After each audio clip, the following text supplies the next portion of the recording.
13031004. Di sini saya akan menjelaskan sekilas tentang pembangunan ekonomi yang sudah saya pelajari selama 1 semester untuk memenuhi tugas ujian akhir semester. Baik, langsung saja. Di sini ada beberapa pengertian dari pembangunan ekonomi, di mana menurut Adam Smith, pembangunan ekonomi adalah proses perpaduan antara proses pertumbuhan penduduk dengan kemajuan teknologi. Sedangkan menurut Schumpeter, pembangunan ekonomi bukan merupakan proses yang harmonis dan gradual, melainkan merupakan proses yang spontan dan tidak terputus-putus, di mana pembangunan ekonomi itu sendiri disebabkan oleh perubahan terutama dalam lapangan industri dan perdagangan. Dalam pembangunan ekonomi, kita juga harus tahu tentang komponen penting yang ada dalam pembangunan ekonomi. Di sini ada 3 komponen. Yang pertama itu pembangunan sebagai suatu proses. Yang kedua, pembangunan itu sebagai suatu usaha untuk meningkatkan pendapatan per kapita. Yang ketiga, peningkatan pendapatan per kapita yang terjadi harus berlangsung dalam jangka waktu yang panjang. Selain ada komponen, di sini ada 2 indikator pembangunan ekonomi. Yang pertama itu dari sisi indikator ekonomi, di mana yang termasuk dalam indikator ekonomi ini berupa pertumbuhan laju ekonomi, di mana terjadinya kenaikan output per kapita dan peningkatan produk nasional bruto per kapita dalam jangka waktu yang lama. Indikator yang kedua itu indikator sosial. Nah, sementara untuk indikator sosial ini yang termasuk ke dalam indikator sosial itu berupa pembangunan sumber daya manusia atau SDM-nya, itu dilihat dari segi harapan hidup, pendidikan dan standar hidup layak, dan juga berupa indeks untuk segi angka kematian dan harapan hidup pada usia 1 tahun. Selanjutnya, kenapa sih kok ada pembangunan ekonomi seperti itu? Nah, jadi adanya pembangunan ekonomi pasti ada tujuannya. Nah, di sini tujuan utama dari pembangunan ekonomi itu sendiri adalah terciptanya kesejahteraan masyarakat negara itu. Nah, maksudnya ada beberapa faktor yang mempengaruhi dalam menyusun strategi pembangunan ekonomi suatu negara. Yang pertama itu ditentukan oleh sumber daya alam. Yang kedua, modal. Yang ketiga, tenaga kerja ataupun sumber daya manusianya. Dan yang keempat, itu teknologi dan aspek kehidupan. Selanjutnya, karena negara Indonesia itu masih dikatakan sebagai negara berkembang, maka di sini kita akan membahas mengenai permasalahan pembangunan ekonomi di negara berkembang. Nah, dalam buku Kolaborasi Pembangunan Ekonomi di Negara Berkembang, yaitu Muhammad Amsal Shahban, dia menjabarkan berbagai masalah pembangunan ekonomi yang terjadi di negara berkembang. Di antaranya, yang pertama itu ketergantungan dengan sektor pertanian primer. Yang kedua, itu ada rendahnya produktivitas. Yang ketiga, tingginya angka pengangguran. Yang keempat, rendahnya angka kehidupan. Dan yang kelima, tingginya angka pertumbuhan penduduk. Lanjut pada masalah tenaga kerja dan angkatan kerja di Indonesia. Nah, masalah angkatan kerja dan tenaga kerja di Indonesia, dalam berbagai sektor yang dilakukan, Indonesia sangat membutuhkan tenaga kerja yang mempunyai keahlian dengan kualifikasi tertentu. Banyaknya masalah yang dihadapi ketenaga kerja Indonesia itu diantaranya karena jumlah angkatan kerja yang tidak seimbang dengan kesempatan kerja. Jadi jumlah penduduk yang besar akan menghasilkan angkatan kerja yang besar pula. Terus mutu tenaga kerja yang relatif rendah.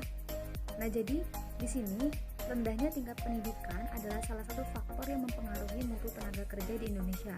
Karena rendahnya tingkat pendidikan menyebabkan tenaga kerja Indonesia itu minim dalam penguasaan pengetahuan dan teknologi. Akibatnya, jumlah hasil produksi yang dihasilkan rendah, sedangkan biaya produksi tinggi. Dan juga masalah yang sangat besar itu ada di pengangguran.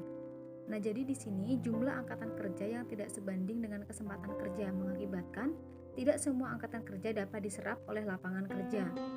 Nah, hal tersebut mengakibatkan adanya pengangguran. Jadi selanjutnya di sini kita harus adanya implementasi pembangunan di Indonesia. Jadi di sini ada 2 implementasi, ada di pedesaan dan ada di perkotaan. Nah, jadi pembangunan desa itu dalam arti luas mencakup berbagai bidang kehidupan seperti ekonomi, sosial, budaya, politik, dan keamanan yang mengintegrasikan peran pemerintah dan masyarakat dalam pengelolaannya dengan memanfaatkan sumber daya pembangunan secara efektif, yaitu untuk peningkatan kualitas hidup. Nah, kalau ditanya alasan penyelenggaraan pembangunan di pedesaan. Nah, jadi Undang-Undang Nomor 6 Tahun 2014 dijelaskan bahwa pembangunan desa bertujuan untuk meningkatkan kesejahteraan masyarakat desa dan kualitas hidup manusia serta penanggulangan kemiskinan melalui pemenuhan kebutuhan dasar, pembangunan sarana dan prasarana desa, pengembangan potensi ekonomi lokal, serta pemanfaatan sumber daya manusia yang ada di pedesaan. Lanjut, di sini ketika suatu negara itu akan membuat program pembangunan, khususnya di pedesaan di perkotaan, pasti akan mengalami kendala. Nah, jadi di sini ada permasalahan yang dihadapi dalam pembangunan di pedesaan. Di antaranya masih kurang berkembangnya kehidupan masyarakat pedesaan karena terbatasnya akses masyarakat pedesaan, terutama kaum perempuan ya. Jadi kaum perempuan ini masih sangat minim aksesnya. Terus sumber produktif seperti lahan, permodalan, infrastruktur dan teknologi serta akses terhadap pelayanan publik dan pasar itu masih minim.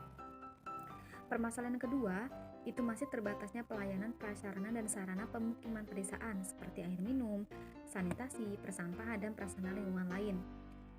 Permasalahan ketiga, masih terbatasnya kapasitas kelembagaan pemerintahan di tingkat lokal dan kelembagaan sosial ekonomi untuk mendukung peningkatan sumber daya pembangunan di pedesaan. Permasalahan yang keempat, itu masih kurangnya keterkaitan antara kegiatan ekonomi perkotaan dan pedesaan yang mengakibatkan makin meningkatnya kesenjangan ekonomi dan kesenjangan pelayanan infrastruktur antar wilayah. Namun, secara rinci, permasalahan yang dihadapi dalam pembangunan desa itu pada umumnya berada pada masalah struktural dan sosial budaya, di mana masalah sosial budaya itu karena adanya rendahnya tingkat pendidikan dan minimnya sarana dan prasarana di pedesaan. Sedangkan kendala yang dihadapi pada pembangunan perkotaan itu yang pertama, belum memadainya kapasitas pengelolaan kota atau urban management. Yang kedua, itu tumbang tindihnya peraturan yang ada. Yang ketiga, belum meluasnya pendekatan urban Rollenskalges dan agropolitan untuk membangun sinergi kota desa. Yang keempat, belum terintegrasinya pengembangan sektor ekonomi informasi dalam struktur ruang kota. Dan yang kelima, itu terbatasnya kerjasama pembangunan antar kota dan antar daerah dalam pengembangan wilayahnya. Nah, jadi teman-teman semua, bahwasanya pembangunan yang berbasis pedesaan itu diberlakukan untuk memperkuat fondasi perekonomian negara, mempercepat pengentasan kemiskinan dan pengurangan kesenjangan perkembangan antar wilayah. Hal tersebut sebagai solusi bagi perubahan sosial desa sebagai basis perubahan. Nah, namun dalam realisasinya, pembangunan di pedesaan itu memungkinkan sumber-sumber pertumbuhan ekonomi digerakkan ke pedesaan, sehingga desa itu menjadi tempat yang menarik sebagai tempat tinggal dan mencari penghidupan. Nah, seperti infrastruktur desa itu contohnya kayak irigasi, sarana dan prasarana tradisional, listrik, telepon, sarana pendidikan, kesehatan, dan sarana lain yang dibutuhkan. Itu harus bisa disediakan sehingga memungkinkan desa maju dan berkembang. Baiklah, mungkin hanya itu saja yang dapat saya sampaikan mengenai materi pembangunan ekonomi. Bila mana ada kesalahan atau kekeliruan dalam materi, saya mohon maaf, dan kepada Allah saya mohon ampun, karena sejatinya manusia itu tidak ada yang sempurna. Saya akhiri, wabillahi taufiq walhidayah. Wassalamualaikum warahmatullahi wabarakatuh. Terima kasih.